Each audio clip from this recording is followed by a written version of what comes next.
السلام عليكم ورحمة الله وبركاته. مرحبا بكم مشاهدينا الأعزاء في قناة ملاعب الغد. دراما لا تنتهي في كأس العالم للشباب بتشيلي، في الوقت الذي يواصل فيه المنتخب المغربي مسيرته الأسطورية بعد هزيمة إسبانيا والبرازيل. يكتب المنتخب المصري قصة بطولية خاصة به. مساء الجمعة الماضي في العاصمة تشيليا سانتياغو وعلى أرض الملعب الوطني شاهدنا واحدة من أكثر المباريات دراماتيكية في البطولة. مصر تواجه تشيلي صاحبة الأرض والجمهور في معركة البقاء، مباراة حياة أو موت لكلا المنتخبين. النتيجة انتصار مصري درامي 2-1 بهدف قاتل في الوقت بدل الضائع المحتسب بدلا من الضائع. انتصار أعاد الأمل للكرة المصرية، وانتصار فتح الباب على مصراعيه لاحتمال مواجهة عربية أفريقية نارية، المغرب ضد مصر. في هذا الفيديو الحصري من قناة ملاعب الغد سنأخذكم في رحلة كاملة. ماذا حدث في مباراة مصر وتشيلي؟ كيف صعدت مصر دراماتيكيا؟ ما هي السيناريوهات التي قد تجمع المغرب ومصر؟ وماذا يعني هذا الديربي العربي الأفريقي إذا حدث؟ ابقوا معنا فالمقبل مثير للغاية. دعونا نبدأ بالحدث الذي أشعل كل شيء، مباراة مصر وتشيلي. المنتخب المصري دخل الجولة الأخيرة من دور المجموعات في موقف صعب للغاية، خسارتان متتاليتان، 0-2 أمام نيوزيلندا، ثم 1-2 أمام اليابان، 0 نقاط و0 أمل تقريبا. المعادلة كانت بسيطة وقاسية، الفوز على تشيلي صاحبة الأرض والجمهور أو العودة إلى البيت من الدور الأول. لا يوجد خيار ثالث. الضغط كان هائلا على أكتاف اللاعبين المصريين الشباب. تشيلي تلعب أمام جماهيرها وهي أيضا تحتاج للفوز للبقاء في المنافسة. مباراة نارية بكل المقاييس. المباراة بدأت بشكل سيء جدا لمصر. تشيلي بدعم جماهيرها الغفيرة سيطرت على اللعب منذ الدقائق الأولى. الضغط التشيلي كان خانقا والدفاع المصري كان يعاني، وفي الدقيقة 35 جاءت الضربة القاسية. تشيلي تسجل الهدف الأول عبر لاعبها دامينغيز. الملعب ينفجر فرحا بالجماهير التشيلية. الحلم المصري يبدو أنه انتهى. الشوط الأول انتهى بتقدم تشيلي 1-0 والمنتخب المصري في موقف لا يحسد عليه. النقاد بدأوا يكتبون مصر خارج البطولة، لكن المدرب المصري حسام حسن، نجل الأسطورة حسام حسن، لم يستسلم. في غرفة تبديل الملابس أشعل الحماس في قلوب لاعبيه، كلمات قوية، تحفيز عال، وإيمان بالنفس. الشوط الثاني بدأ بوجه مختلف تماما. مصر خرجت بروح قتالية عالية، تضغط، تهاجم، وتبحث عن التعادل بكل الطرق. وفي الدقيقة 77 جاءت اللحظة التاريخية. اللاعب المصري عمر خضر استلم الكرة خارج منطقة الجزاء، تسديدة قوية ومحكمة، الكرة تتجه نحو الشباك، هدف. مصر تتعادل 1-1. الملعب يصمت والجماهير المصرية القليلة الموجودة تنفجر فرحا. الأمل عاد من جديد. المباراة تقترب من نهايتها. التعادل 1-1 لا يكفي لأي من الفريقين، كلاهما يحتاج للفوز. اللعب أصبح عشوائيا، الكل يهاجم والكل يخاطر. وفي الدقيقة 90 زائد 5 دقائق في آخر لحظة من الوقت بدل الضائع تحدث المعجزة. هجمة مصرية سريعة، تمريرة رائعة، واللاعب عمر خضر مرة أخرى يظهر في المكان المناسب. يستلم الكرة داخل منطقة الجزاء، يراوغ المدافع ويسدد. الكرة في الشباك، هدف هدف هدف. مصر 1-0 تشيلي. الجنون الكامل. اللاعبون المصريون يركضون في كل اتجاه، المدرب يسقط على ركبتيه من الفرحة، والجماهير التشيلية تصاب بالصدمة الكاملة. الحكم يطلق صافرة نهاية المباراة فورا بعد إعادة الكرة. مصر تفوز 2-1 على تشيلي في عقر دارها وتعود إلى الحياة في البطولة.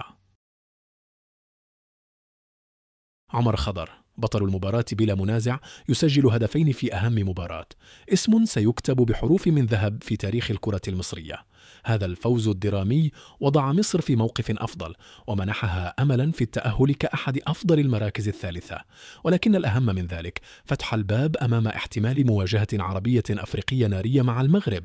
بينما مصر تكتب قصتها الدرامية، المنتخب المغربي يواصل مسيرته الأسطورية الهادئة والمنظمة. وادي أفينوم. تذكير سريع بإنجازات المغرب: الجولة الأولى هزيمة إسبانيا حاملة اللقب 2-0. الجولة الثانية إسقاط البرازيل العملاقة 2-1. النتيجة 6 نقاط من 6، تأهل مبكر وصدارة مريحة للمجموعة المغرب ضمن التأهل بالفعل، وينتظر مباراة المكسيك في الجولة الأخيرة.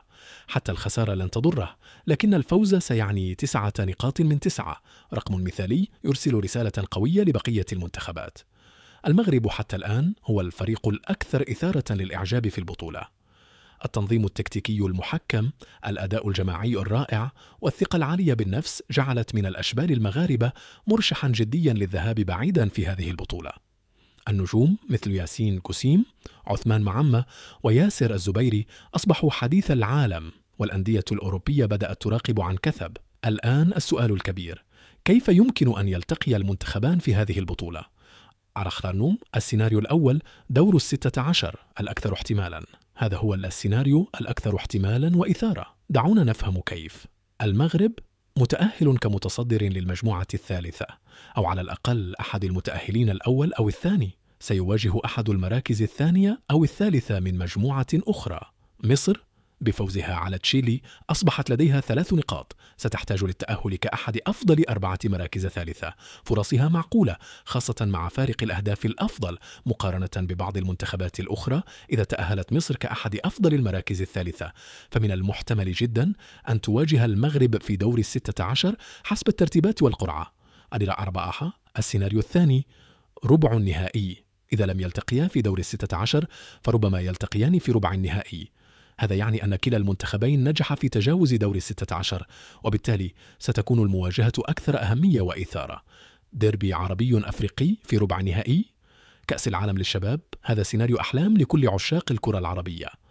4 السيناريو الثالث نصف النهائي أو النهائي، الحلم الكبير، السيناريو الأقل احتمالا لكنه الأكثر روعة. تخيلوا المغرب ومصر يصلان لنصف النهائي أو حتى النهائي ويلتقيان في معركة الذهب. مباراة نهائية عربية أفريقية في كأس العالم للشباب، هذا سيكون حدثا تاريخيا لن ينساه أحد، وسيكون إنجازا عظيما للكرة العربية والأفريقية. يا وحاو، ما هي الاحتمالات الحقيقية؟ بصراحة السيناريو الأول دور 16 هو الأكثر احتمالا. مصر تحتاج أولا لتأكيد تأهلها كأحد أفضل المراكز الثالثة، وهذا يعتمد على نتائج المجموعات الأخرى.